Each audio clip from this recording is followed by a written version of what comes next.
Okay, Senator Hosaka's question. Est-ce que Senator Plett accepte? Would Senator Plett take a question? Merci. Thank you, Senator Plett, for your excellent speech. Senator Plett, in Canada, we have 3 levels of government. And everyone is aware that the 3 levels of government together share the responsibility for public safety.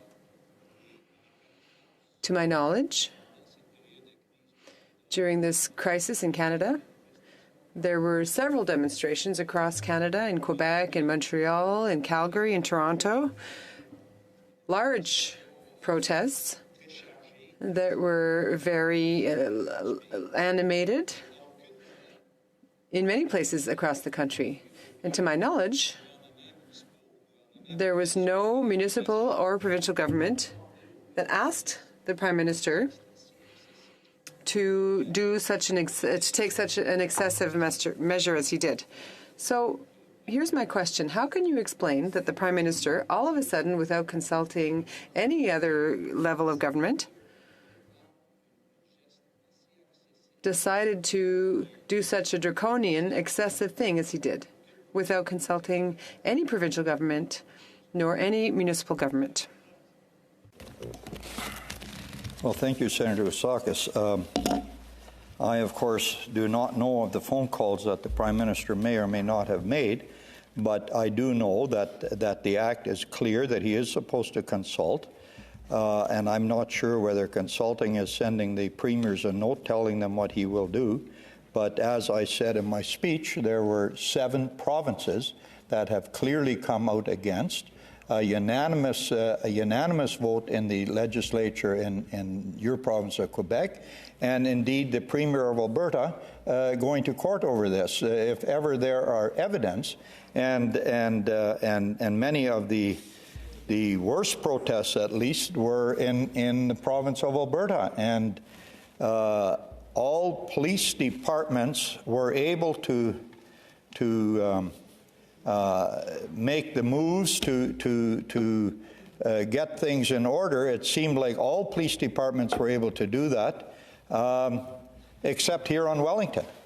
And so I find that very strange, because certainly the protest on the Ambassador Bridge, the protest at Emerson, the protest at Coots, I think were much more serious and much more dangerous than the one here on Wellington, where, as the media reported, it was a big block party, noisy, inconvenient, but not dangerous. And so when the provinces say no, seven of our provinces say no, I fail to understand how the Prime Minister on his own can simply, without any clearly consultation there, or clearly any consultation with the protesters, do this. So I hope that answered your question, Senator.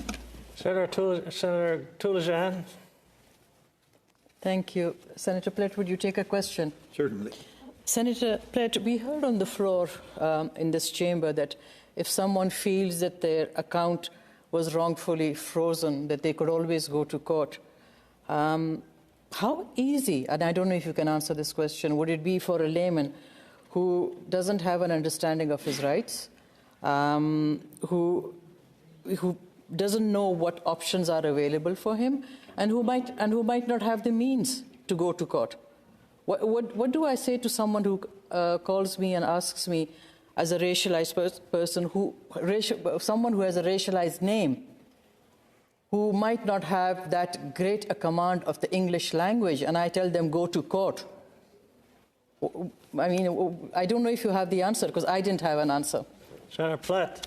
Well, thank you, Senator Toulajan. Let me just suggest that, and I don't know all the facts about clearly the court challenges that some of the protesters face, but one of the lead organizers, the lady that was one of the organizers, had her bail denied, and when they were arguing bail, the courts were told that their bank account was frozen, so they don't even have the means of hiring a lawyer. And I would assume anybody whose bank account is frozen, most lawyers in the country that I know are not in their line of work because they are missionaries. They are in their line of work because they plan on making money and expect you to pay the bill. So if your bank account is frozen, Senator, you would have a hard time getting a good lawyer to defend you, I would think. So, no, I don't have the answer. I'm sorry. But certainly the first call would be to hire the best lawyer possible. The best lawyer possible with no money wouldn't be great. Senator Gold. Senator Plett, take a question. Well, it would be difficult for me to say no to you, Senator Gold, after yesterday. Well, thank you. Thank you for your speech, delivered with the passion and conviction with which you are familiar, and which we appreciate very much. Thank you for praising the law enforcement efforts in Ottawa and the restraint that they showed. I think we all would agree. And thank you for reminding us that your party does, as we all do, support peace, order, good government, and law and order. I have a three-part question. Because you've been on your feet for a while, a simple yes or no would certainly suffice. I think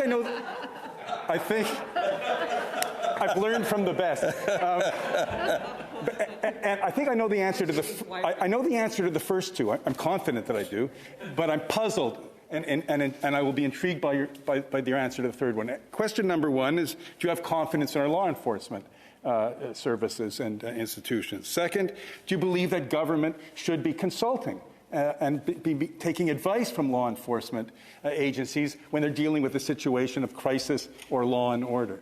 And three, if the answer is yes to both question one and two, then could you please explain for us why it was wrong for the government to take the advice from law enforcement, ongoing advice that the tools were needed for them to do the job, and why was it wrong for the government, who has advised Canadians that they're monitoring the situation regularly, taking advice from law enforcement? Why is it wrong to disregard the opinion of the Canadian Association of Police Chiefs, the Canadian Police Association, that at least when they made the statement recently, that they still needed more time to do the work? Senator Plett. Well, the answer to your first question is certainly yes. I'm not entirely sure how you phrased the second question, but let me repeat it. Shall I repeat it? Certainly. Well, would you agree that government should take advice from law enforcement? Thank you. Would I agree that the government should consult with law enforcement? Yes, by all means I would. But in answer to that question, I wasn't here a whole lot during the protests. I was here only for parts of it, but colleagues were here. Colleagues talked to police officers that were in the convoy, or that were on Wellington.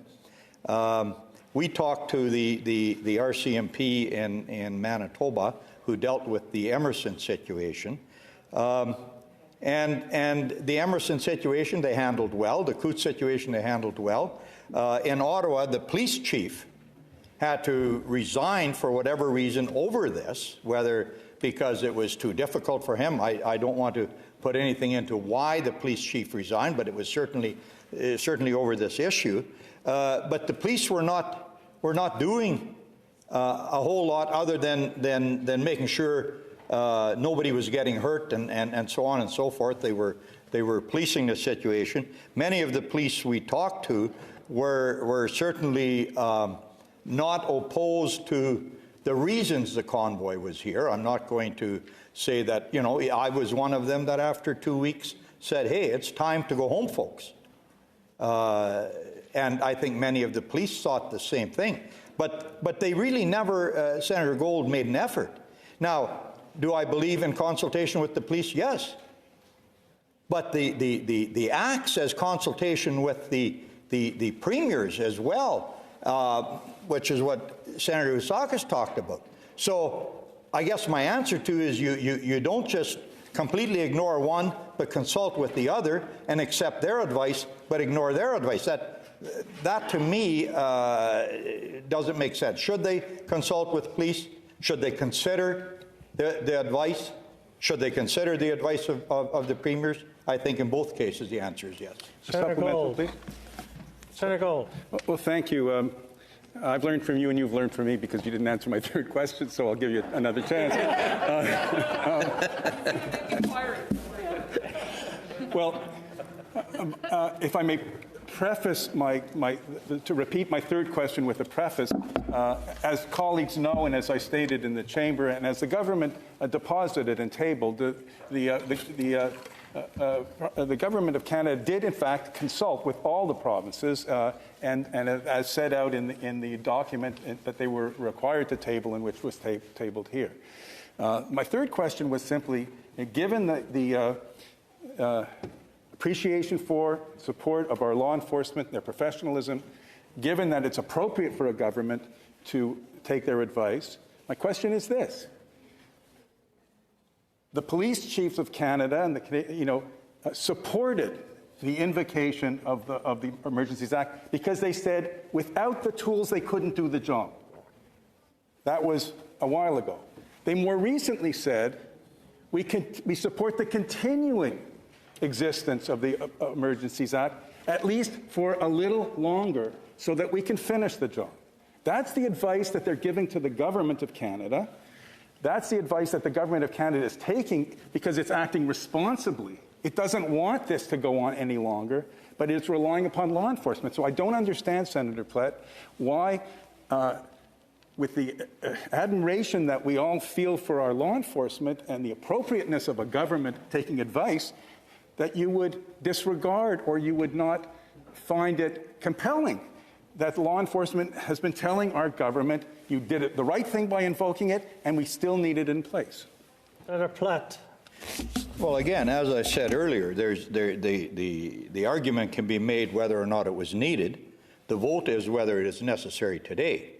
And quite frankly, Senator Gold, regardless of what a police chief says, regardless of what my good friend Vern White has said earlier today, there is no reason for it today, whether a police chief would like to have it or not. To me, you listen to that advice, you consult. But we have the majority of our provinces, the premiers, the ministers of justice, the solicitor generals in the majority of our provinces saying it's not needed. Do you not believe, and I shouldn't be asking you questions, you're asking me questions, I understand, but that these solicitor generals are not speaking to police chiefs as well? So what does consultation mean? That the Prime Minister gives them a call and says, this is what I'm doing? Because if he asked Jason Kenney, is it okay? Jason Kenney said no. Premier Legault said no.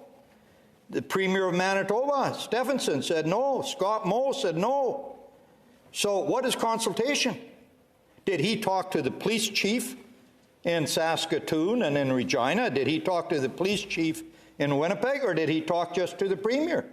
He talked to the police chief in Ottawa, I'm sure, but that's one city.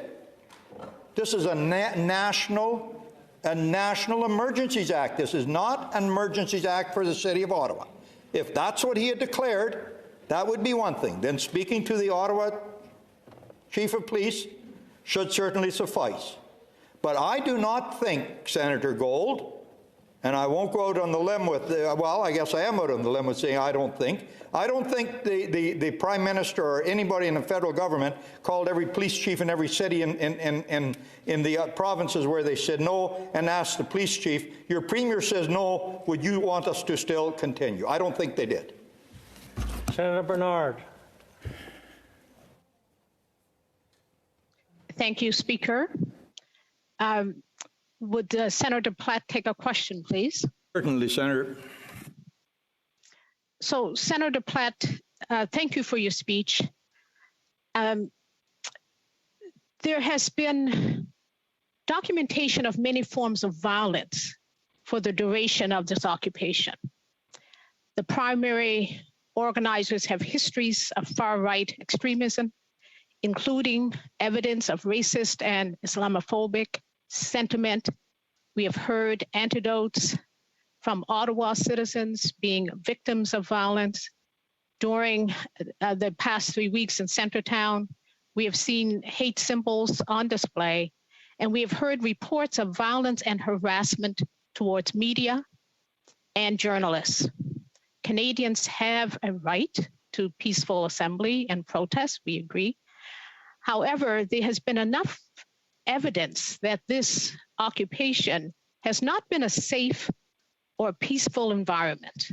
So my question to you, Senator Plett, is why are the rights and freedoms of participants of the Freedom Convoy being prioritized over the rights and freedoms of residents in Centretown who have been unable to live their lives safely in the vicinity, and also journalists who have been prevented from reporting on the convoy?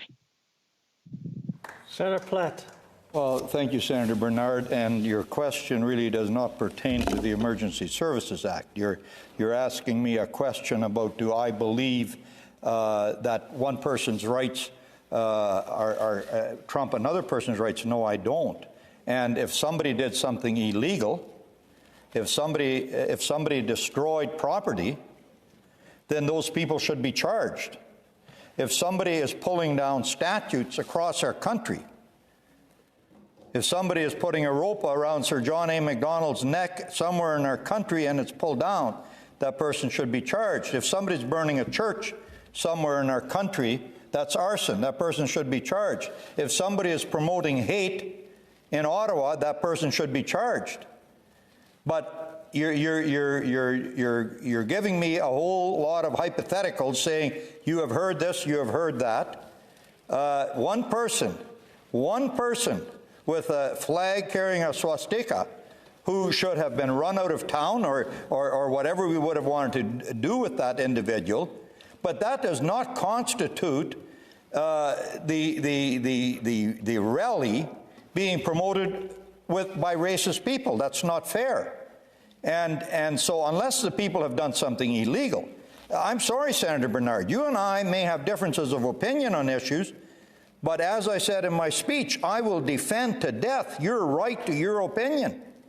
And it may be different than mine. The same thing here. People have different, and the ironic thing is, much as I do support the police, and I've made that clear, and I try to do that every chance I get, the ironic thing is, the injunction to get the truckers to stop blowing their horn was a private citizen here in Ottawa, not the police. So if somebody's doing something illegal, they need to be charged. And if they're promoting racism, they need to be charged. But they weren't. So I'm not going to condemn somebody if they haven't been charged with a crime. Senator Carignan.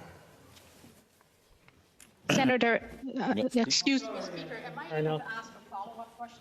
Sure. Sorry, Senator Bernard. Sorry, Speaker. No problem. Go ahead, Senator Bernard. Thank you, Speaker. So a follow-up question, I want to raise the issue of privilege, race privilege. The sentiment in several of the speeches that we've heard on this debate have alluded to and spoken to the deep divide in this country as though it's something new. It is not new. Deep divide has been felt by many in this country for generations. And I'm wondering about the role of privilege, the invisibility of privilege, and how we make this more visible. You've raised, and several people have also raised, the lack of action. It's given me pause to think about how privilege has led to this escalation, led us to where we are now, to this debate we're having at this moment in time. But I don't think there's been an analysis of privilege. And my concern is that privilege will be used to ignore the privilege that is actually at play and has been at play during this blockade. I think that privilege has allowed the convoy participants to act without consequences. That entitlement of participants allowed the occupation to escalate past the point of a demonstration to the point that democracy was indeed threatened and residents' rights were infringed upon. So, Senator Plett, I'd like to ask your thoughts on the role that privilege played and that how privilege led to the use of the Emergency Act to deal with this blockade. Senator Plett. Thank you. Well, again, Senator Bernard, I'm trying to equate your question to the Emergencies Act here. And it's not that I have any issue with answering your question, but in my opinion, my answer will be irrelevant to the Emergencies Act. But let me try in any event. When I did, and again, I saw the vast majority of what was happening in Ottawa, I saw from on a television set, as I think most of the people in this chamber did. I don't think for much of it we were here in Ottawa, so we were watching it on television, and we were getting the unbiased, unvarnished reports from our CBC, which of course we all appreciate so much. But when I looked at it, I saw men, I saw women, I saw blacks, I saw indigenous, I saw a number of different ethnicities, all being part of it. And so, no, I'm sorry. I would disagree with you, Senator Bernard, that this had anything at all. You know, the Prime Minister called them a fringe group and misogynists. There were as many women there as there were men. Maybe not quite, but nevertheless, there were men, women, children. There was a mixture. There were a mixture of frustrated people who were tired of lockdowns. They were tired of COVID. COVID is not the Prime Minister's fault, but they were tired of that, and they were here expressing themselves. And so, no, I'm sorry, Senator Bernard. I would disagree with your assessment of that. Senator Carignan. Yes, thank you. Would my leader accept another question?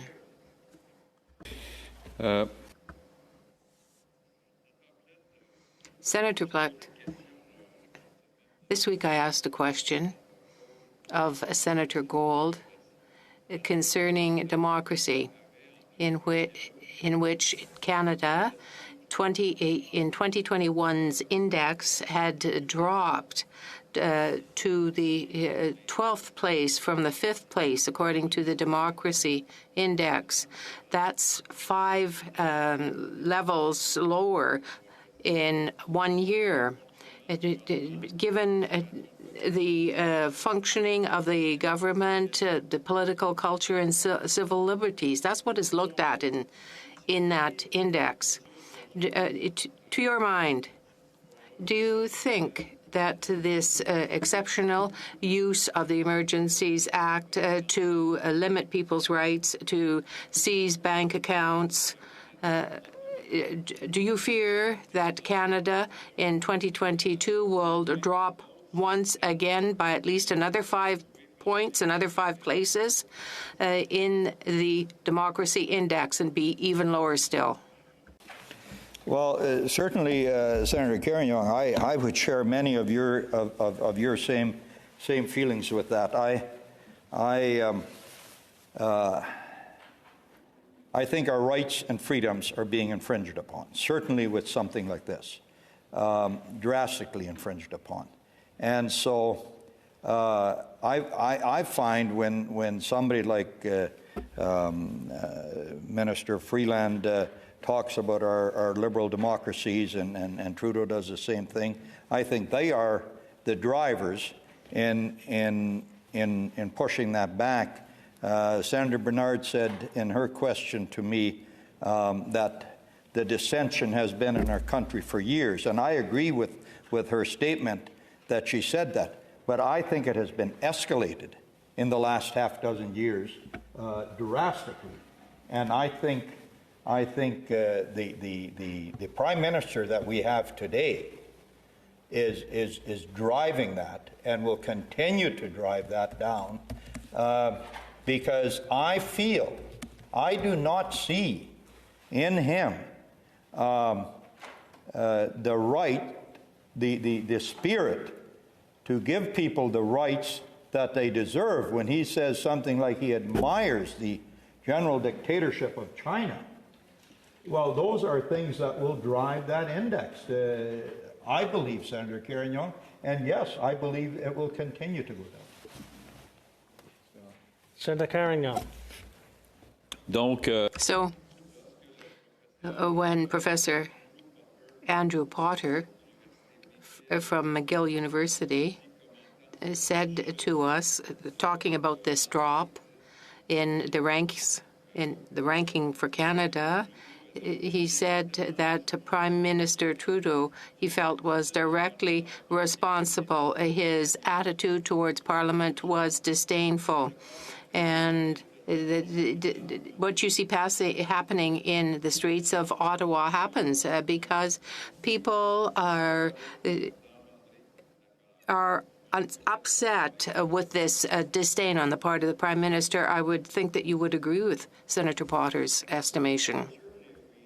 With that, Senator Carignan, I believe he has disdain for anybody that he believes is a little bit of a lower rank than he is, and I find it difficult because if ever there is a person that portrays the sense of privilege, that is the Prime Minister, and yet we have people who are supporting him when they, in the same breath, say they disagree with the sense of entitlement that people have. Here we have a Prime Minister that portrays that every day. He did before COVID. He initiated the fact that he did not want to be in Parliament. I will refer back, and I don't do this to make political points, and I'm serious, even if people will not believe it.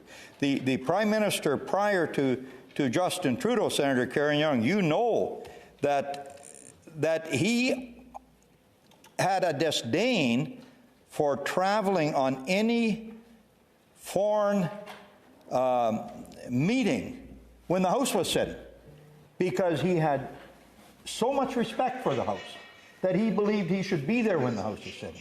We now have a Prime Minister who does anything not to be there because he has disdain for Parliament, complete disdain for Parliament, complete disdain, in my opinion, for democracy, and quite frankly, complete disdain for over half of our country. Senator Labucan-Benson. So I heard Senator Husakis say earlier that the government should have ended public health measures as the convoy advocated to clear the streets of Ottawa. And so my question to you, Senator, is should this government or any government really reward people engaging in illegal activity by giving them their desired policy outcomes, notwithstanding the advice of health experts? Senator Plett. I didn't hear Senator Husakis say that quite like that, but you know, Senator, what I do believe is that there should have been negotiations. No, did I believe that it was the right thing for this convoy to come in and have a memorandum of understanding that a small portion of it, we need to remember, Senators, that this convoy took on a life of its own. And there were different factions of this convoy by the time it got to Ottawa. It was a group that started it in Western Canada, and as it came across, it was like an octopus. It got tentacles, it got more legs, and different convoys started. And it was not the convoy that started that left Western Canada that had that memorandum of understanding. It was a different part of that convoy that threw that in there. Did I agree with that? No. No. I had a call today from an individual in Manitoba. Asked me, how is it possible, Don, what can we do as citizens to invoke a motion of non-confidence in the government so that we can defeat the government? And I said to him, what you can do, my friend, is you can vote for the Conservative Party of Canada in the next election so that you have the right government so that we can get rid of this one. And I said, that is when we overthrow governments, come election time. And that is what I believe. I didn't agree with that memorandum of understanding. I thought it was stupid. And what it did, and nobody believed it would happen, it was ridiculous. It was silly. And it gave a sense of not proper legitimacy to something that started off as a very legitimate concept. So I believe in the general concept of elections, and I'll stand here and say that this organization hurt our election chances and that organization, and then I'm going to spend the next couple of years trying to become stronger and try to defeat the Liberals come next election. I'm going to continue to do that. But I believe in a democracy, Senator. And, you know, and I've started talking now. I may not even have touched on your question, and I'm going to do what Senator Gold does and to ask you to repeat the question, and maybe I'll get right at it. I put a little more on the record anyway. Benson. Beginning of the convoy, and I'm from Alberta, and, you know, whether people are vaccinated, unvaccinated, I have both in my family. That's not what this is about. At the very beginning, the convoy was about vaccine mandates. And someone in your caucus said that we should have got rid of the vaccine mandates. Everybody would have gone home. And my question is, as a government, do you do that? Do you give in to illegal activity? Do you give them the outcome that they want to end this instead of the Emergencies Act? Is that what should have happened? Give in. Senator Plett. Let me say this. I think they should have gotten rid of the vaccine mandates before the trucks ever left Alberta. And then none of this would have happened. Because, no, do I believe that the government should operate under threat? If that's your question, do I believe they should operate under a threat? No. But should the Prime Minister have made an effort to contact the organizers, either through himself or through an intermediator like I suggested they had done at the Oka crisis? Surely he could have done that. He should not have called them a fringe group.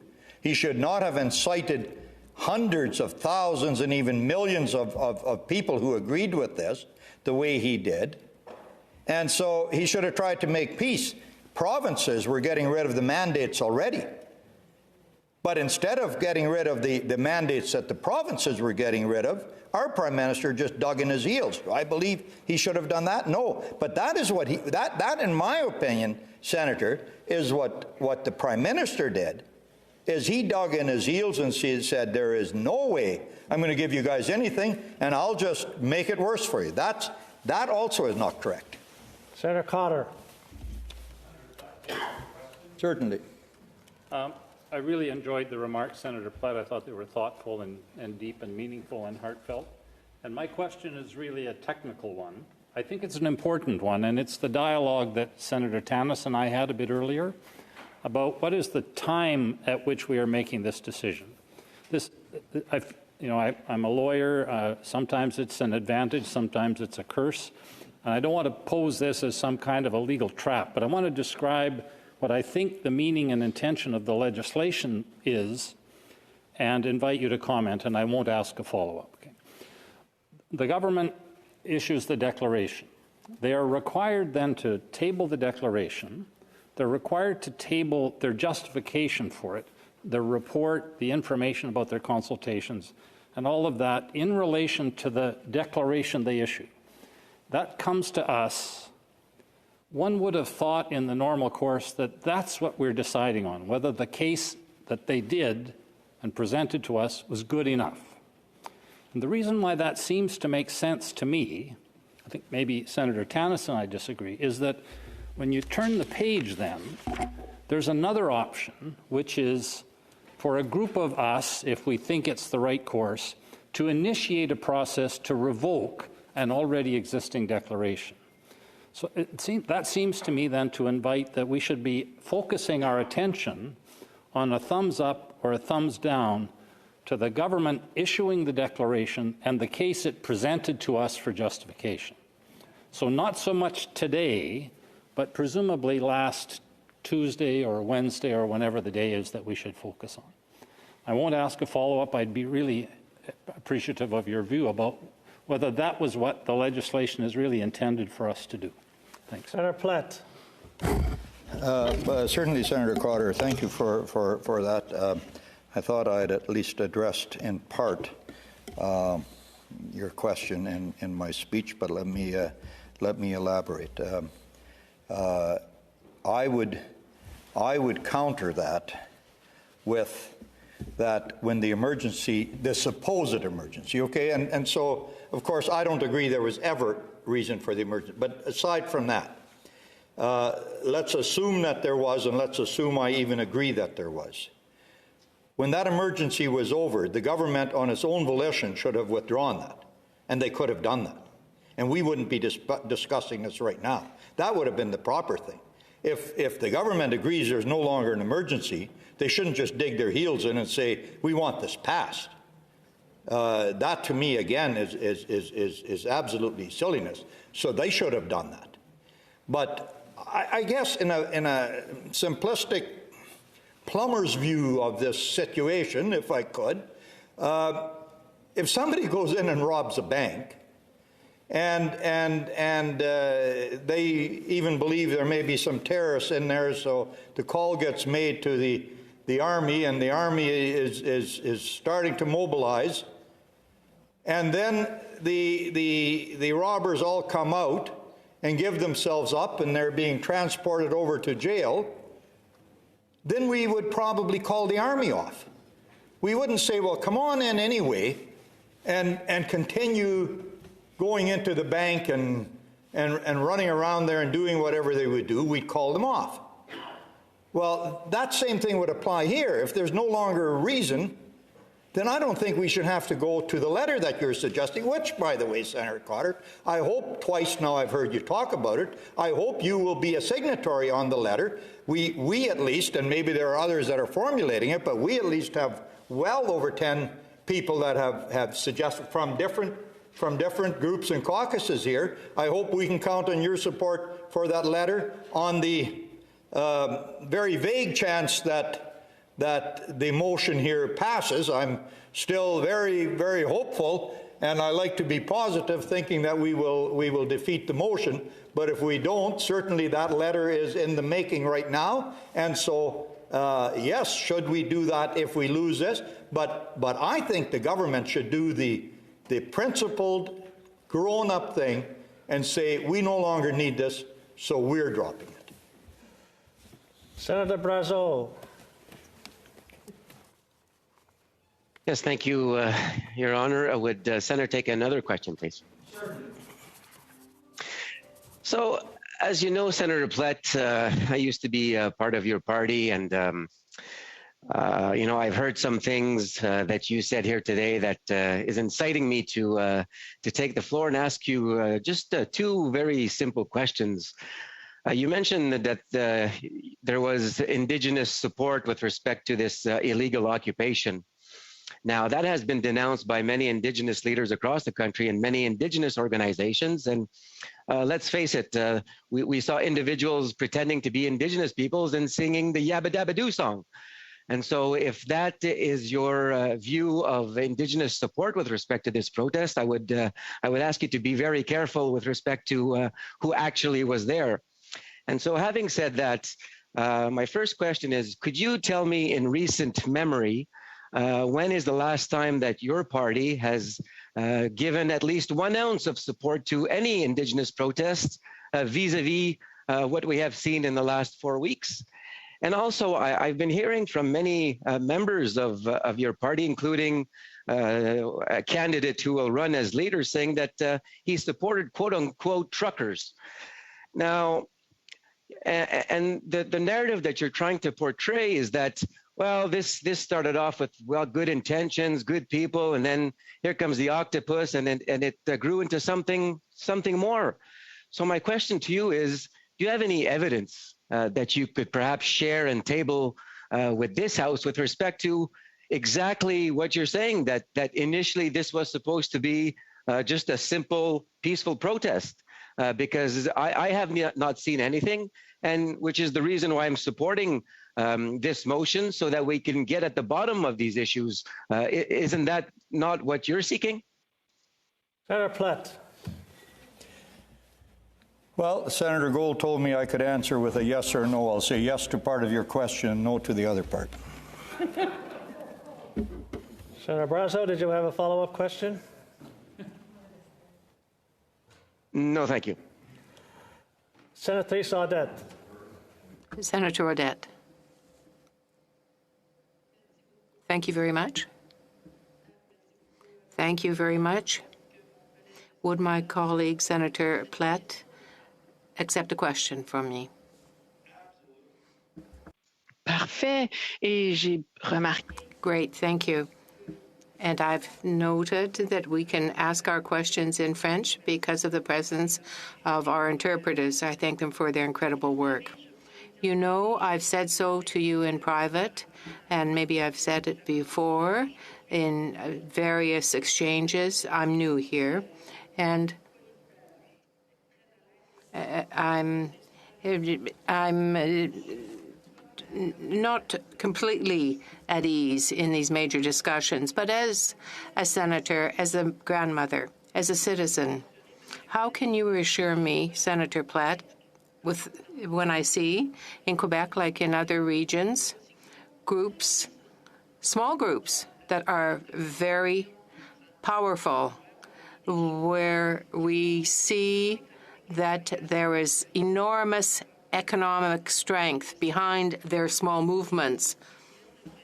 Minister Yann Lafrenière, the Minister of Indigenous Affairs for Quebec, has said that in Quebec there are even members of the Hells Angels that have infiltrated the convoy.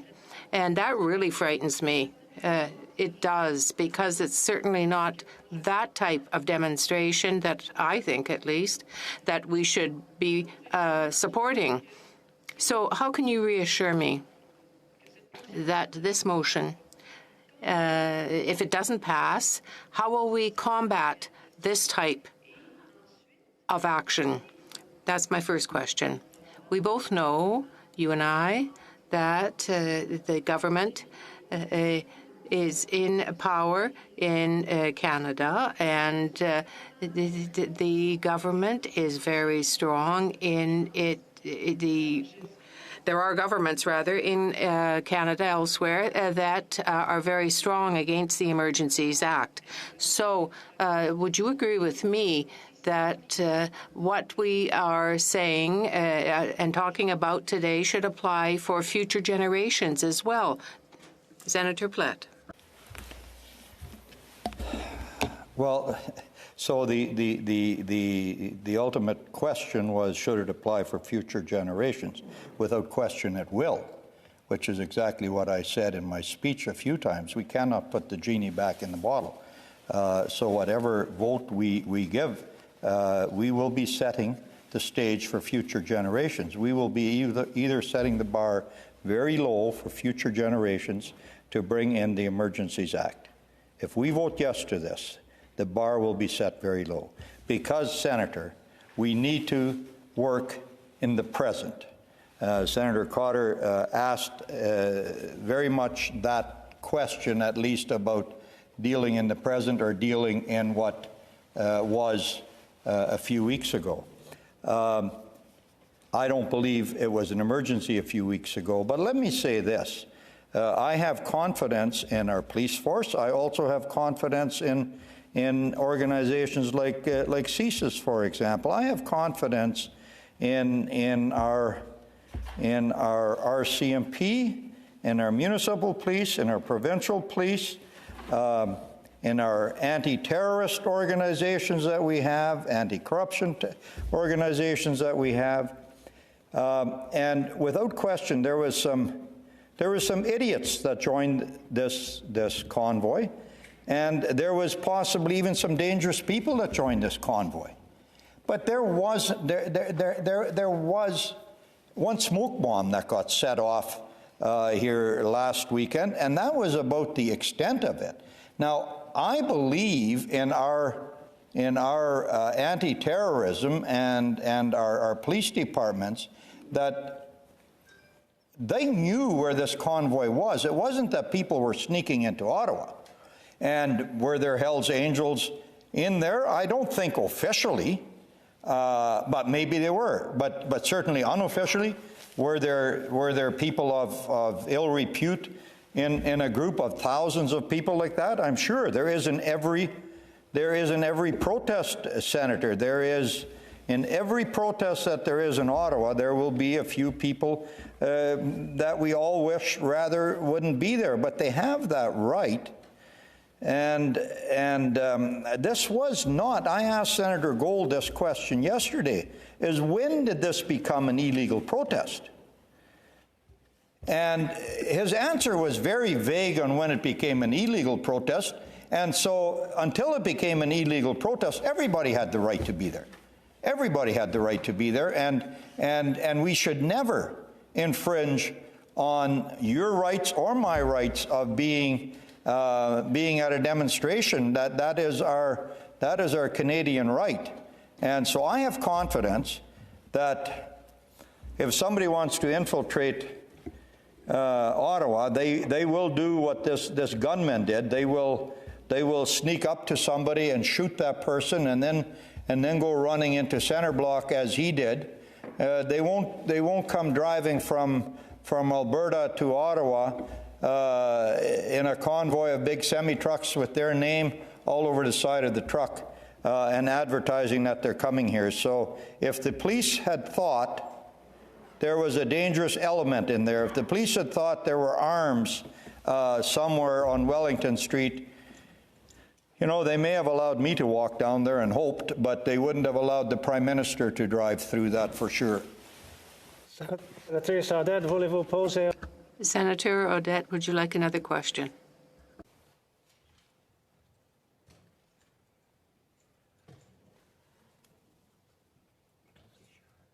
Sénatrice Audette. Senator Audette, would you like another question? Je vous remercie beaucoup. Thank you very much. I'm afraid you were muted. Yes, thank you. I'm going to continue to reflect on the matter, and I hope that I will have, during the debate, answers to my musings. Hey. Senator Dagenet, thank you very much. Would the senator accept a question from me? Senator Plett. Senator Plett. Since the outset of the debate, we've heard from some of our colleagues in the House that the use of this act was exceptional, that this is an historic moment. But don't you think, like I do, that the government has shown a lack of respect and transparency to our chamber, to our House, where we could have been able to look at this legislation more closely had it been referred to us. The minister did not even appear in the other house to vote on the law, even though the Prime Minister wants it passed. Well, Senator Dagenet, absolutely. I think the Prime Minister has shown a lack of respect for both houses for the last number of years, and certainly for this House. We you know, maybe we're getting off track here, but we have constantly been upset about the lateness of us getting legislation, and I don't fault our government leader here in the Senate for that. He's doing his job, but he gets this legislation, and then we have ministers in the other House saying, well, we hope the senators will put their shoulder to the wheel and get this done in 24 hours, even though it's taken us a half a year to get it over to you. So the lack of respect, again, is being amplified here, Senator Dagenet, and since you're asking the question right now, I just want to reiterate your comments yesterday when you talked about that the government had all the tools in their toolbox under the criminal code to deal with this situation without this act. I appreciated those comments and certainly would echo those. So thank you for that, Senator Dagenet. Senator Dagenet, voulez-vous? Senator Dagenet, would you like another question? Senator Dagenet. Senator Dagenet? Non, je n'ai pas de... No, I have no other questions. Thank you, Speaker, and thank you to Senator Plett. Lankin. Senator Lankin. I'll pass, thank you. Senator Faure. Senator Faure. Oui, Monsieur le Président. Yes, thank you, Speaker. Would my colleague, Senator Plett, take another question? Merci. Thank you. Senator, you're telling us, given your experience and knowledge, that several idiots and a few dangerous people infiltrated the convoy. I'd like to know what distinction you make. How do you identify an idiot or make a distinction between a dangerous person and an idiot with what we've seen here?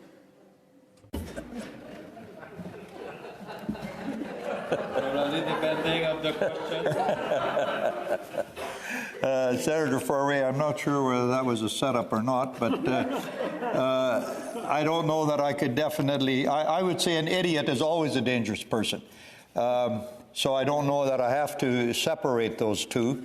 But you know, when as I said earlier, when one person has been seen carrying a flag with a swastika, and we make that as if it has been infiltrated by Nazis, I find that difficult. And when the Prime Minister in the House of Commons does that, like, do I support this? This is a person that I would call an idiot. And so should he have been removed from there immediately? Yes, he should have been. He wasn't. Why? I don't know. But I don't know that there's a bigger distinction that I can make than that. Senator Faure, do you have another question? Yes, I do have another question. I'm trying to assess what measures we should have taken. If we had several idiots, would we intervene differently than with a dangerous person? Do you think that we should deal with these two types of people differently, these two types that infiltrated the convoy, Senator Plett? Yes, I think idiots need help and dangerous people need to be locked up. But that's not my business to do. That's the police's business to do. If there are dangerous people there, the police should have dealt with them. They shouldn't have waited 3 weeks or 2 weeks. They should have dealt with them. They have the tools in their toolbox. As Senator Dagenet said yesterday, they have the tools in their toolbox. I think Senator Delfont alluded to that. I know Senator Carignan did. And so that's something for the police to do, not for you and me to do. We pass laws here. We don't decide who should be locked up. And we certainly don't declare a state of emergency when there is nothing out there that is of any urgency or certainly any emergency. Senator Carignan. Senator Carignan. Thank you, Mr. Speaker. Mr. Leader, would you take a question? Écoutez, j'entends des commentaires. I'm hearing comments in this debate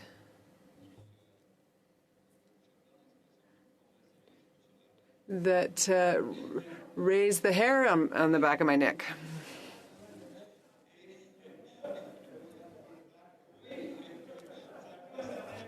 Which gives me some pleasure, actually.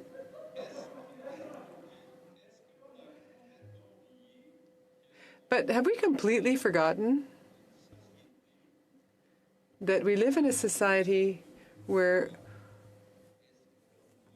there is the rule of law? Have we completely forgotten that we have principles enshrined in our Constitution? And on the other side, we have investigative powers, we have police services responsible for such investigations. And since the world's been a world that there are groups, pro-Nazi groups, Hells Angels, traffickers, money launderers, drug traffickers, all these people try to infiltrate groups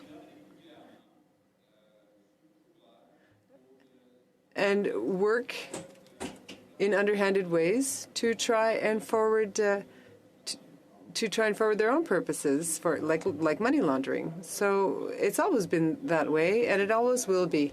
We don't use the Emergencies Act simply because some dark group or some group was infiltrated by the Hells Angels or whatever the case may be. The Constitution is there. The investigative powers are there. There's no need for the Emergencies Act to do this. Is this a COVID symptom? I'm not sure whether there was a question in there, Senator Carignan, but I do agree with you, and certainly, as I said to Senator Faure, we have had undesirables in our country forever. I have the highest regard and praise and confidence in our armed forces, in our police services. I have the highest confidence that if there are Hells Angels or Mafia infiltrating the type of convoy that was in Ottawa, they would deal with it. And I have the highest confidence that they would not allow you and me to walk down the center of Wellington and go and look out of our windows right up here in the Senate building and across the street if there was a danger of bombs being there, and they certainly wouldn't allow the Prime Minister to do that. So if we have confidence in our police and in our law enforcement, then we don't have to declare a state of emergency simply because we do not like the type of protests that's going on there. There are many protests that could have gone on there that would have been far worse, but that would have been closer to the Prime Minister's agenda, and we would not be discussing this issue here today. On debate, Senator Youssef.